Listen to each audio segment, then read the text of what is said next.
the Caswell Lace to Toe in graphite horse rump.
Hey guys, what's going on? Welcome back to my channel. I'm Dale of Dale's Leatherworks. In today's video, I am very excited to be talking about these brand new, beautiful boots that I did with a pre-order through my buddy Kevin of Caswell Boots, who is just killing it lately with the makeups. So let's check out the unboxing. Amazing herringbone boot bag here and a thank you card. And here they are. Wow. I mean, I'm blown away. So this is actually what Kevin calls his CARVER boot. So this is going to be the lace to toe that Caswell runs. And Kevin has an interesting business model going on right now. He's similar to Andrew of Parkhurst in that he's having his Goodyear welted boots made in Spain, but then he has his hand welted line made in Indonesia. Now, talking to Kevin, it's never like a fixed operation. Like when he's talking to different makers in Indonesia, there's actually a lot to coordinate, right? Sometimes these boots pass through the hands of several different shops during the construction process. And the reason for that is certain shops specialize in stitching the uppers together. Other shops specialize in lasting. Other shops specialize in bottoming. So it just all depends, and it's a very complicated mess, actually. So the fact that he's able to do all that behind the scenes and then for a pretty fair price get us something like this, it's quite frankly a miracle he's able to do all this. So I'm super stoked he's doing the hand welted line, which are made in Indonesia, because he's able to get us these insanely amazing makeups. Let's just take a look at this beauty for a moment. So this is going to be in Mariam's graphite horse rump. It's got a TPR finishing on it. The TPR finishing is clear, so it allows the grain and the pores of the horse rump to still be fully expressed. It's not right, we're not masking it underneath a thick paint or pigment layer. And Mariam TPR horse rump is actually highly coveted because of its affordability compared to shell cordovan. It's the closest leather that you can get to shell while fetching a third of the price of shell cordovan. And so you're getting basically what I would say is something like 70% shell in terms of its characteristics and properties, but it's not full shell cordovan. And I'll show what I mean by that in a second. So this is one of my kilties in graphite horse rump. And as you can see, it's quite a bit darker than the CARVER boot here. And my theory on that, it could be a batch variation, right? Different batches of leather come out slightly different colors due to a number of factors. It could be the tightness of the grain. It could be the concentration of dyes that they put into the batch. It could be a lot of things, because just like the boots are handmade, the leather is also pretty much handmade, right? It's made in at a very small Italian tannery. And as you can see, yeah, the character on the kiltie is pretty different compared to the character on the boot. On this kiltie, there's some really gnarly wrinkles going down, and contrast that with the boots. The boots actually have some really beautiful marbling you could see in the sunlight. The left boot in particular has amazing marbling here on this panel as well as on the outside of this panel. Absolutely amazing. The other cool thing is this leather is struck through, as evidenced by the reverse side of this graphite. You see that it's still gray. If it were not struck through, you would see a colored layer on this side, and then as I flipped it over, you'd see a natural. You'd see the back of it would look natural, like these. So this is my Oxblood double shot kill tee, and burgundy on one side and natural on the other side, meaning they only dyed this portion. Now this is still aniline dyed, right? So it's still stained, and so it's still going to exhibit the characteristics of the natural grain of the leather, which I love. But then other iterations of leather.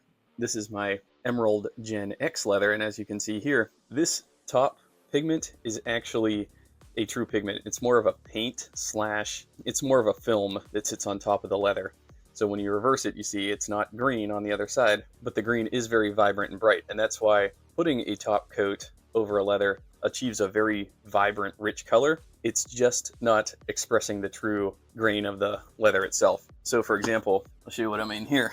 Here's my stitched down patina Thunderdome pair, and here's two examples of a gray boot done completely differently. Now obviously the model's different. These iron boots are cap toe, whereas these Carver boots, obviously a lace to toe. But as you can see here, these are both gray leathers from Mariam. This is a shell cordovan from Mariam, and the pigment layer on the surface is very much superficial. Now you can see that this gray is obviously like a stunning metallic gray, but it's also artificial. What you're seeing on this boot, the gray that you're seeing on this boot is the paint, whereas the gray that you're seeing on this boot is the leather, if that makes sense. So this boot isn't hiding behind a layer of paint. This boot here is actually showing the actual grain of the leather. And what I like about these in particular is this leather will age more naturally, whereas this boot, still love it, but as you can see on the areas of high wear, pigment just chips off, and there is no restoring that, right? I can't add like a gray cream and get it to match the color. That's never going to happen, right? It's actually impossible. I'd actually have to like go to a factory and have them, you know, melt down some pigment to try to restore this, and it's just not going to happen. I'm not going to restore these boots back to their original state, right? Once this pigment's gone, it's gone. Whereas on something like this, if I were to scrape this, maybe remove some of the surface fibers, I could very well take a gray cream and try to recreate the original appearance of the leather. So it's just something that's never going to happen with these Grigios. So Grigio versus Asfalto, shell cordovan versus horse rump. I have other videos talking about shell, so I don't need to go much deeper into that, but I am proud of the patina on these. So shout out to Iron Boots. So I'll read a little bit about Mariam. Mariam Tannery is a famous Italian tannery located in Tuscany. Hailing from the heart of Italy, Mariam Leather prides itself on its century-old tradition of tanning, perfecting the art of transforming horsehide into exquisite shell cordovan. So according to Mariam, shell cordovan is an equine skin made with flat, fibrous muscle or shell under the skin on the horse's rump, also called the breech. It is worked on part of the cartilage while keeping the flower inside, and only the master tanners can bring this particular preciousness to completion. The leather takes its name from the city of Cordoba in Spain, where it was first produced by the Visigoths in the 7th century and later in the countries of North Africa. It's a difficult and expensive leather to make. Between the 19th and 20th centuries, it was mainly used to sharpen razors of barbers. More recently, it has been increasingly used for shoes, bags, wallets, and watch straps. Thanks to its aesthetic qualities and its exceptional durability, it is the maximum expression of tanning art. Okay, so that was for the shell cordovan. Let's talk about its counterpart, graphite horse rump TPR. So this is part of Kevin's made-to-order program. Horse rump TPR is sourced from the Mariam Tannery in Tuscany. Horse TPR contains a full grain composition, offering a smooth feel and exceptional durability. Each hide may display natural characteristics such as spiderweb veining, dark spots, scars, and cuts. This is going to be hand welted, 270-degree velt shone construction, built on the Morris Last 6 eyes, 3 speed hooks, antique brass hardware, Dr. Sole half sole, complimentary herringbone cloth shoe bag, made in Indonesia.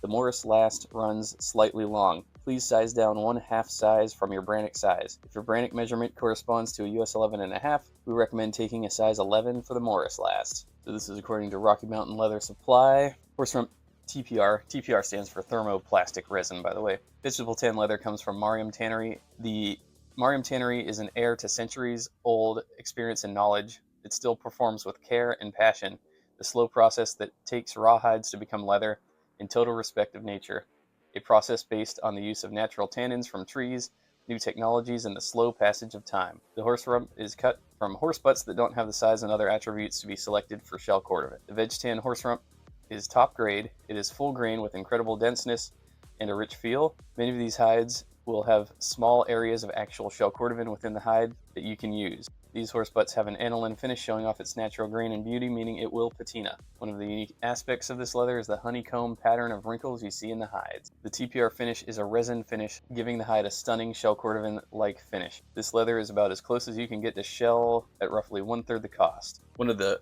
most stunning features of this boot, by the way, is the cat's paw heel. I've never had a boot with a real cat's paw heel on there. Apparently they're very rare, they're very hard to get their hands on. Kevin somehow always seems to have a good stock of cat's paw heels. He's one of the very few makers that I see offering cat's paw heels.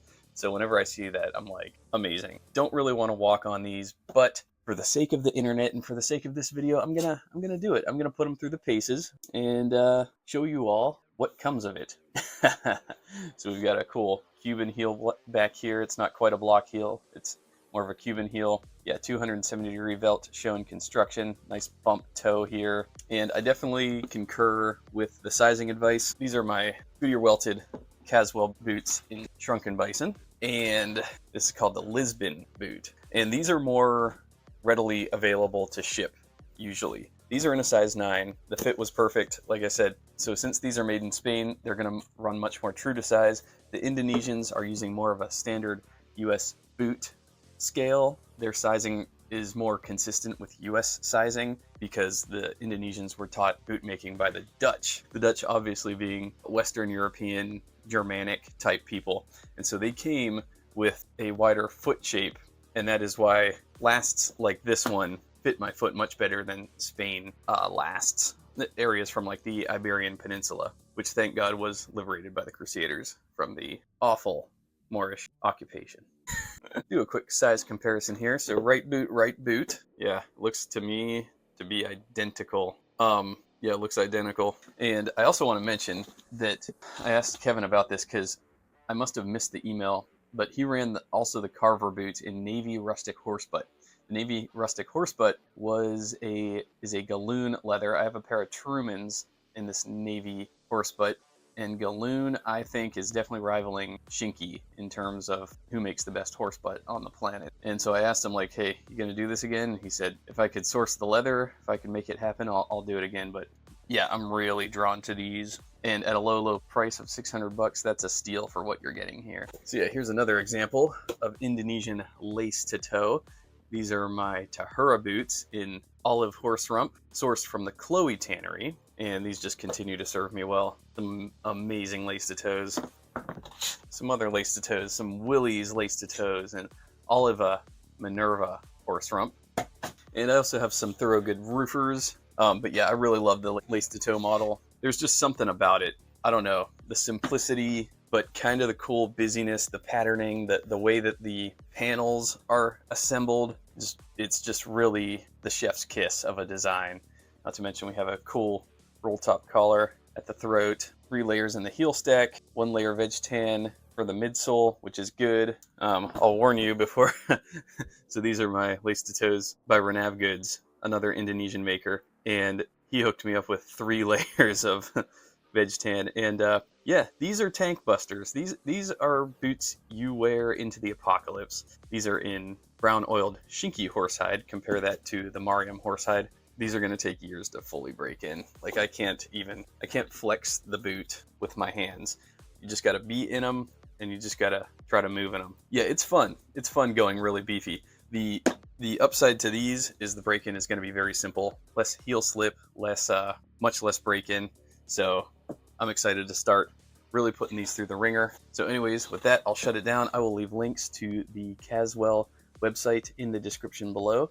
So go shop around over there if you're so interested. He's got a ready-to-wear line, service boots, jumper boots, mock toe boots, lace-to-toe boots, and he's constantly restocking and offering new, really amazing models. I see that he's still got some sizes left of the Stridewise Feral Swine in Cognac Jabari Wild Boar, which is just wild. And yeah, Nick did a video on the Feral Swine. It was really good. There's a cool story behind the Cognac Jabari Boar. But if you're interested in that, you could go check out Nick at Stridewise's review of these boots. Really cool collab between the two of them. So anyways, with that, as always, please leave me a like and please leave a comment. What do you think about these incredible Caswell Carver boots? I'm obviously a fan. Gray boots have a special place in my heart, as evidenced by these Smoke Rambler Truman boots. I also have other gray boots in my repertoire. That's all for now, folks. Thanks so much for watching. End of transmission.